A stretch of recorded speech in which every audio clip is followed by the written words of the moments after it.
Hello friends, मैं हर्षिता शुक्ला आप सभी लोगों का हर्षिता क्लासेस में बहुत बहुत स्वागत करती हूँ। और फ्रेंड्स, आज मैं यूपी डीएलएड 4th सेमेस्टर के मैथ्स विषय का बहुत ही महत्वपूर्ण चैप्टर है आपका चैप्टर 1 करड़ी, कड़ीगत राशि, करड़ी चिन्ह तथा करड़ी का घातांक। आप लोग चैप्टर देख सकते हैं फ्रेंड्स। और इसी चैप्टर से मैं सभी महत्वपूर्ण प्रश्नों को आप लोगों को कराने जा रही हूँ। ये पार्ट 1 है फ्रेंड्स, ठीक है। और पार्ट 1 के अंतर्गत हम लोग बात करेंगे इस चैप्टर के जितने भी महत्वपूर्ण फॉर्मूले हैं उन फॉर्मूलों की, और साथ ही साथ कुछ महत्वपूर्ण प्रश्नों की। तो पूरा वीडियो आप लोग ध्यान से देखें, एक भी क्वेश्चन स्किप नहीं करें, क्योंकि प्रश्न आपकी परीक्षा में यहीं से बनेंगे और इन्हीं चैप्टर्स से बनेंगे। सभी चैप्टर का मैं बहुत ही आसान तरीके से तैयारी आप लोगों को कराऊंगी कि गणित बिल्कुल आप लोगों के लिए हलवा हो जाएगा, बिल्कुल कठिन नहीं लगेगा। ठीक है फ्रेंड्स, तो चलिए स्टार्ट करते हैं। तो सबसे पहले हम लोग बात करेंगे फॉर्मूले की। फॉर्मूले जो होंगे आपके दो प्रकार के होंगे। पहला होगा फ्रेंड्स घातांक के नियम का फॉर्मूला, और दूसरा होगा करड़ी के नियम का फॉर्मूला। और इन्हीं फॉर्मूलों के आधार पर क्वेश्चंस भी कराए जाएंगे। तो फ्रेंड्स, सबसे पहले हम बात करते हैं घातांक के नियम के अंतर्गत फॉर्मूलों की। तो इसके अंतर्गत पहला फॉर्मूला आपका होता है a to the power m multiply a to the power n is equal to a to the power m plus n। मतलब कि अगर आधार समान हो और गुणा की कंडीशन हो, ठीक है, तो घातांक जो होते हैं, मतलब ये आपके घातांक है ना ऊपर वाले, तो ये घातांक जो होते हैं वो क्या होते हैं, आपस में जुड़ जाते हैं। तो ये होता है a to the power m multiply a to the power n is equal to a to the power m plus n। ये पहला फॉर्मूला है, बिल्कुल याद कर ले। नेक्स्ट क्वेश्चन, फॉर्मूला नंबर 2 होता है friends a to the power m divide by a to the power n is equal to a to the power m minus n। Just opposite, आधार समान है, ये आपका आधार होता है फ्रेंड्स, ये ध्यान में रखेंगे। ये आपका आधार है, जो नीचे वाला है वो बेस है यानी आधार है। ये आपका होता है घातांक यानी एक्सपोनेंट।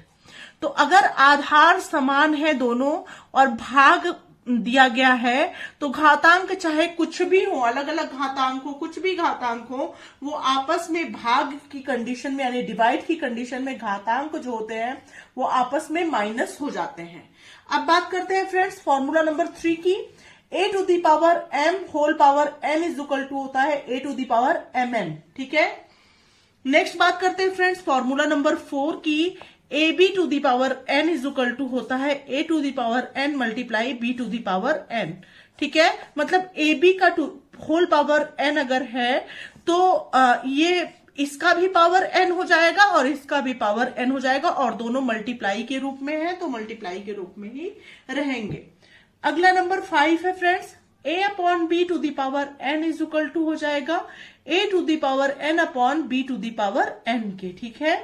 उसके बाद अगला फॉर्मूला नंबर 6 है friends, a to the power 0 is equal to 1। मतलब यहाँ पे कितनी भी बड़ी संख्या हो, 1 लाख हो, करोड़ हो, और उसका पावर अगर 0 हो गया है तो इस कंडीशन में इसकी वैल्यू हो जाएगी 1। अगर भिन्न में भी संख्या हो, उसका पावर अगर 0 लिख दिया गया है तो उसकी वैल्यू निकल के आ जाएगी 1। होप आप लोग को इतने फॉर्मूले घातांक के नियम के अंतर्गत जो है वो समझ में आ गए होंगे फ्रेंड्स। और प्रश्न यहीं से बनेंगे, आपके पूरा जो चैप्टर है वो इन्हीं पर डिपेंडेंट है, इन्हीं फॉर्मूलों पर। अब अगला जो फॉर्मूला आता है फ्रेंड्स करड़ी के नियम का। दोनों तरह के फॉर्मूले याद होने बेहद जरूरी है आपकी परीक्षा के लिए। तो करड़ी के नियम में friends n root a whole power n is equal to होता है, जैसे कि फ्रेंड्स ये n रूट a, मतलब कि यहाँ पे स्क्वायर रूट हो सकता है, यहाँ पे क्यूब रूट हो सकता है, यहाँ पे 4 रूट समथिंग हो सकता है, यहाँ 5 रूट समथिंग हो सकता है, कुछ भी हो सकता है। यहाँ पे आपको डिजिट के रूप में संख्या दी रहेगी। आप फार्मूला याद करिए और जो क्वेश्चन रहेंगे उससे आपको और क्लियर होता चला जाएगा। तो यहाँ पे n root a whole power n is equal to हो जाएगा a टू दी पावर, ये जो भी संख्या हो, ठीक है। मान लीजिए यहाँ पे 2 हो, मतलब 2 रूट a समथिंग हो, तो यहाँ पे हो जाएगा 1/2, मतलब 1/n हो जाएगा। जो भी यहाँ पे बाहर रहेगा वही हो जाएगा अपॉन के रूप में, ठीक है। a to the power 1/n whole power, ये वाला n बाहर आ गया, n से ये वाला n कट हो गया और वैल्यू आ गई इसकी a, ठीक है। नेक्स्ट फॉर्मूले की बात करते हैं friends, n root A B is equal to होता है इसी का दोनों में गुणा, मतलब ए में भी गुणा और बी में भी गुणा, ठीक है। तो N root A B is equal to होता है N root A into N root B, ठीक है। अगले फॉर्मूले पर आते हैं फ्रेंड्स। फॉर्मूला नंबर 3 है ये आपका N root A upon B, ठीक है। जैसे कि दूसरा फॉर्मूला था आपका N root A B is equal to N root A into N root B, उसी तरह होगा N root A upon B हो जाएगा N root A upon N root B, ठीक है। नेक्स्ट है friends M root N root A, ठीक है। तो यहां पे हो जाएगा एम और यहां पे 1 टू दी पावर हो जाएगा 1 अपॉन एन, ठीक है। जैसे कि यहां पे था ये वाला पहला वाला था ना, पहला वाला था इसी के रूप में, तो ये है, ये इतना जो है वो फर्स्ट वाले के रूप में तो है, तो यहाँ पे 1 to the power 1 upon N हुआ ना, उसी तरह से ये भी हो जाएगा M root A to the power 1 upon N और इज इक्वल टू हो जाएगा A to the power 1 upon N, और यहां पे बड़ा ब्रैकेट लग गया और यहां हो जाएगा 1 अपॉन एम। तो ये पूरा होके वैल्यू हो जाएगी A to the power 1 upon M N.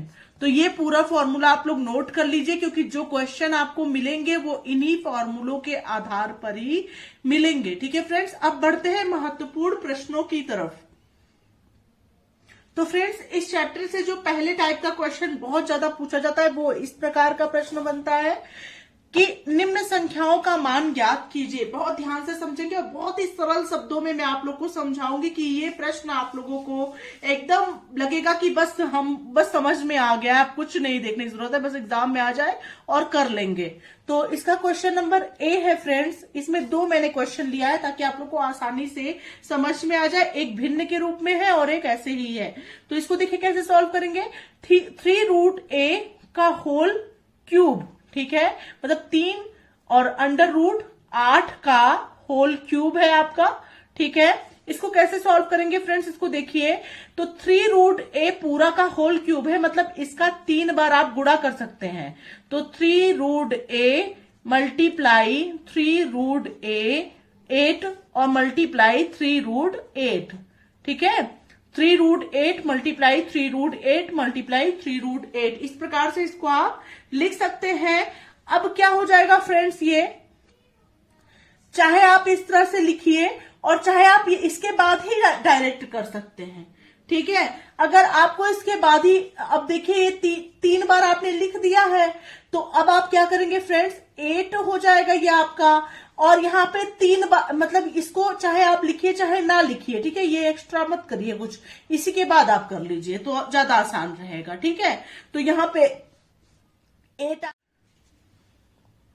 तो फ्रेंड्स यहाँ पे 8 है ये वाला, तो 8 का जब यहाँ पे 3 रूट 8 का होल क्यूब है तो यहाँ पे 3 रूट 8 है। जैसे कि मैंने आपको बताया था क्वेश्चन में, एक फॉर्मूला मैंने अभी आपको बताया था कि अगर n root A to whole power n हो तो उसको हम किस प्रकार से लिख सकते हैं, वो हो जाएगा आपका a to the power 1 upon n और इंटू n ही तो हो जाता है, n से n कट जाता है तो इसकी वैल्यू a आ जाती है, ठीक है। उसी प्रकार से इसको क्वेश्चन को सॉल्व करेंगे। तो 8 टू दी पावर 8 का होल पावर 8 का मतलब यहाँ पे क्या हो जाएगा, 1/3 हो जाएगा, ठीक है। और सबके होल क्या हो जाएगा, ये 3 है, ये है 3 यहाँ पे है ही, तो ये 3 ऐसे नोट कर लेंगे।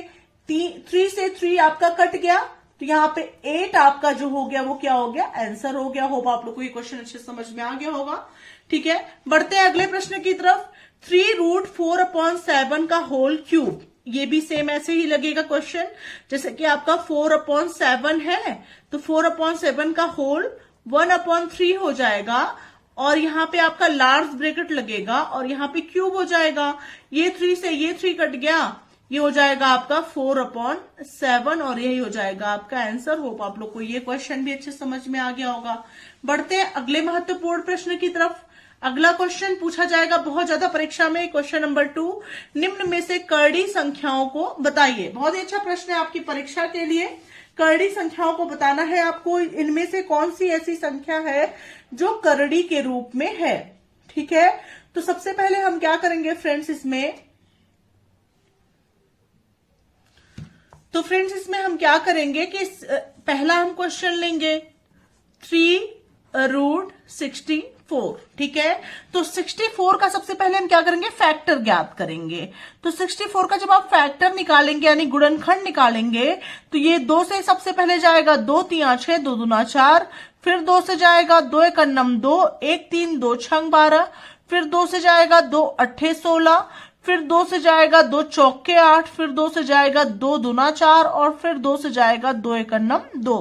ठीक है, अब यही जो 2 2 आया है वो देखेंगे कितनी बार आया है, 1 2 3 4 5 6 बार आया है। ठीक है, तो यहाँ पे क्यूब रूट लिखेंगे ही और यहाँ पे 6 बार आप 2 लिख देंगे, 1 2 3 4 5 और 6 बार आप 2 लिख देंगे। ठीक है, अब चूंकि क्यूब रूट है तो यहाँ पे 3 3 का पेयर बनेगा, तो इस 2 का एक पेयर बन गया तीनों का और इस 2 का एक पेयर बन गया।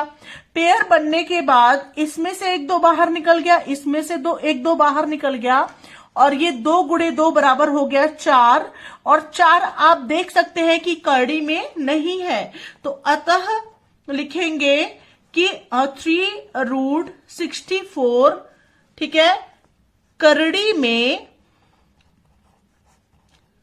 नहीं है। होप आप लोग को समझ में आ गया होगा। अगला लेते हैं फ्रेंड्स क्वेश्चन 3 रूट 81 को इसी प्रकार से ले लेते हैं। यहाँ पे 3 रूट 81 आप ले लीजिए, 81 का फैक्टर निकाल दीजिए साइड में।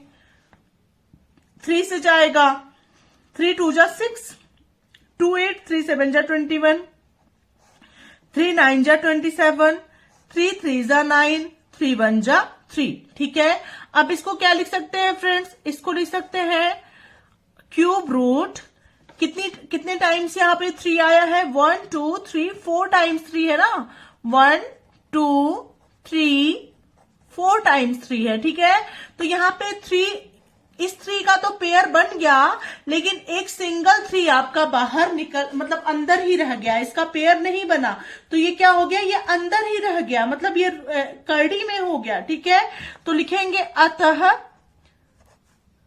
क्यूब रूट 81 करड़ी में नहीं है। होप आप लोग को अच्छे समझ में आ गया होगा। इसका मतलब कुल मिला के ये है फ्रेंड्स कि आप जो अंदर जो संख्या है उसका आप गुणनखंड निकालेंगे। गुणनखंड निकालने के बाद अगर वो मतलब जोड़ा बन के बाहर पूरा संख्या निकल जाता है तो मतलब करड़ी में नहीं है, और अगर कोई संख्या बच जाती है तो वो करड़ी में है, सॉरी करड़ी में है यहां लिखेंगे। ठीक है, ये करड़ी में है क्योंकि ये 3 जो है वो बच गया है ना बीच में, तो करड़ी में है। ठीक है, अब जैसे ये रूट 12 है, सॉरी हाँ स्क्वायर रूट 12 है, तो स्क्वायर रूट 12 का क्या करेंगे, 12 का आप निकालेंगे, यहाँ पे 12 का निकालेंगे 2 6 12, 2 3 6 और 3 1 3। ठीक है, तो इसका जो बनाएंगे तो हो जाएगा 2 गुणे 2 गुणे 3 हो जाएगा यहाँ पे, और चूंकि यहाँ पे क्यूब रूट नहीं लिखा हुआ है ना, यहाँ कुछ नहीं लिखा हुआ है बाहर, जहां पे कुछ नहीं लिखा रहता है वहां पे ऑलरेडी 2 रहता है। ठीक है, जहां पे कुछ नहीं लिखा रहता है वहां पे 2 रहता है, तो यहाँ पे 2 2 का पेयर बनाना है, मतलब इन 2 का तो पेयर बन गया लेकिन ये सिंगल 3 जो है वो रह गया, इसका पेयर नहीं बना, तो अतः रूट 12 जो है वो क्या है, यह करड़ी में है। ठीक है, यह करड़ी में है। क्वेश्चन में जब पूरा लगा लेंगे ऐसे ही नीचे लिखेंगे यह करड़ी में है। अब ये वाला क्वेश्चन जो है फ्रेंड्स ये आप लोग खुद करेंगे और मुझे बताएंगे कि यह करड़ी में है अथवा नहीं है। अब बढ़ते हैं अगले प्रश्न की तरफ। नेक्स्ट क्वेश्चन नंबर 3 है 243 होल पावर होल 3/5 को सरल कीजिए। तो इसको आपको सरल करना है। इसको आप क्या करेंगे फ्रेंड्स, सबसे पहले 243 यानी 243 का आप फैक्टर निकाल लेंगे। ठीक है, 243 का आपने फैक्टर निकाला, किससे जाएगा ये, 2 से तो जाएगा नहीं क्योंकि लास्ट में 3 है, तो डायरेक्ट 3 से करेंगे। 3 8 जा 24, 3 1 जा 3, फिर 3 से जाएगा 3 2 जा 6, 2 8 3 7 जा 21, फिर 3 से जाएगा 3 9 जा 27, फिर 3 से जाएगा 3 3 जा 9, फिर 3 से जाएगा 3 1 जा 3। ठीक है, तो उसके बाद क्या हो जाएगा फ्रेंड्स, ये इसको जब आप लिखेंगे तो 3 कितने टाइम्स है, 1 2 3 4 5 टाइम्स है ना 3, तो इसको आप लिख सकते हैं 243 और होल पावर 3/5 को आप लिख सकते हैं 243 को क्या आप लिख सकते हैं, मतलब 243 को आप क्या लिख सकते हैं, 3 की घाते 5 लिख सकते हैं ना, 3⁵ लिख सकते हैं ना, और होल पावर क्या हो जाएगा 3/5 हो जाएगा। ठीक है, अब इसको कैसे सॉल्व करेंगे फ्रेंड्स, ये हो जाएगा ये 5 और ये 5 किस तरह से है, 5 मल्टीप्लाई 3/5 के रूप में है ना ये, तो 5 मल्टीप्लाई जब 3/5 के रूप में है तो इस 5 से ये 5 कट गया तो क्या बचा, 3 ही तो बचा यहाँ पे, तो ये 5 से कट गया तो यहाँ बचा 3 का क्यूब, और 3 का क्यूब मतलब क्या हो जाएगा 3 मल्टीप्लाई 3 इज इक्वल टू 3 3 जा 9 3 जा 27, और यही हो गया आपका आंसर। होप आप लोग को ये क्वेश्चन भी अच्छे समझ में आ गया होगा। बढ़ते हैं अगले प्रश्न की तरफ। अगला क्वेश्चन नंबर 4 है, बहुत ही अच्छा प्रश्न है, आप लोग ध्यान से समझिएगा इसको। तो फ्रेंड्स अगला क्वेश्चन नंबर 4 है √3 होल पावर 5 मल्टीप्लाई 9 का square is equal to 3⁻n multiply 3√3 हो तो n का मान ज्ञात कीजिए। देखिए इस क्वेश्चन को कैसे सॉल्व करेंगे, तो ये हो जाएगा फ्रेंड्स 3 होल पावर, यहाँ पे कुछ नहीं है, यहाँ पे 2 है, क्या है यहाँ पे 2 है, तो 2 है तो ये हो जाएगा 1/2 का होल 5। ठीक है, और मल्टीप्लाई इसको भी 3 के पावर के रूप में लिख सकते हैं, तो ये हो जाएगा 3 स्क्वायर का होल स्क्वायर। ठीक है, और इज इक्वल टू 3⁻n और मल्टीप्लाई यहां पे क्या हो जाएगा 3⁻,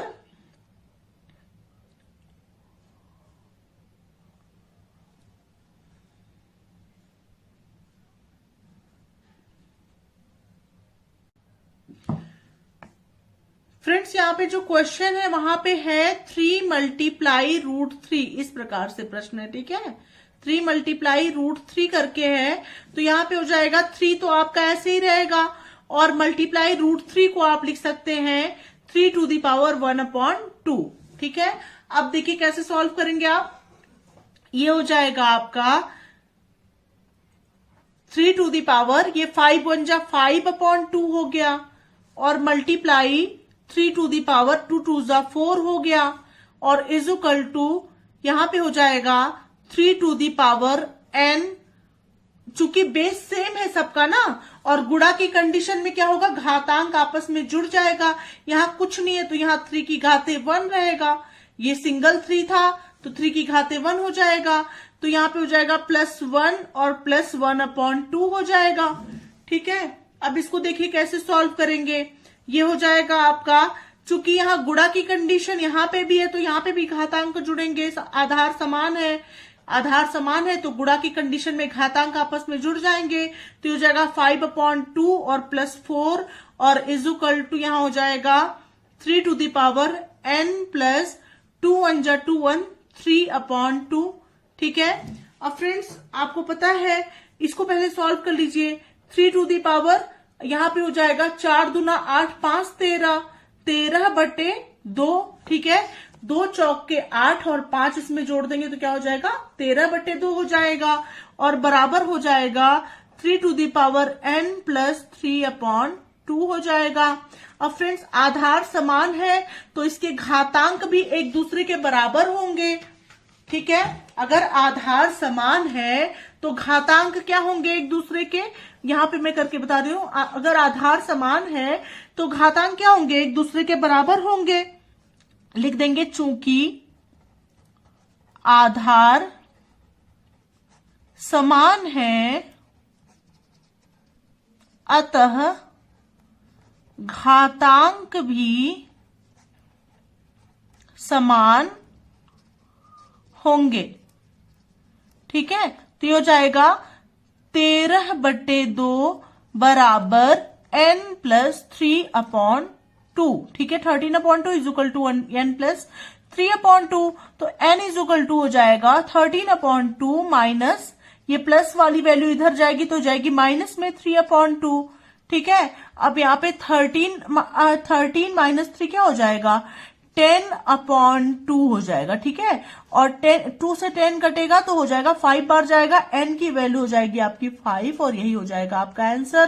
क्वेश्चन में आपको पूछा गया था कि n का मान ज्ञात कीजिए, तो n का मान क्या हो गया आपका 5 आ गया। होप आप लोग को ये सभी क्वेश्चन अच्छे समझ में आ गए होंगे। अगर अभी तक आप लोगों ने चैनल को सब्सक्राइब नहीं किया तो बिल्कुल हंसता क्लासेस चैनल से जुड़ना ना भूलें। अगला पार्ट लेकर के मैं शीघ्र ही हाजिर होंगी। मिलते हैं नेक्स्ट वीडियो के साथ, तब तक के लिए thank you so much friends. Thanks for watching my video.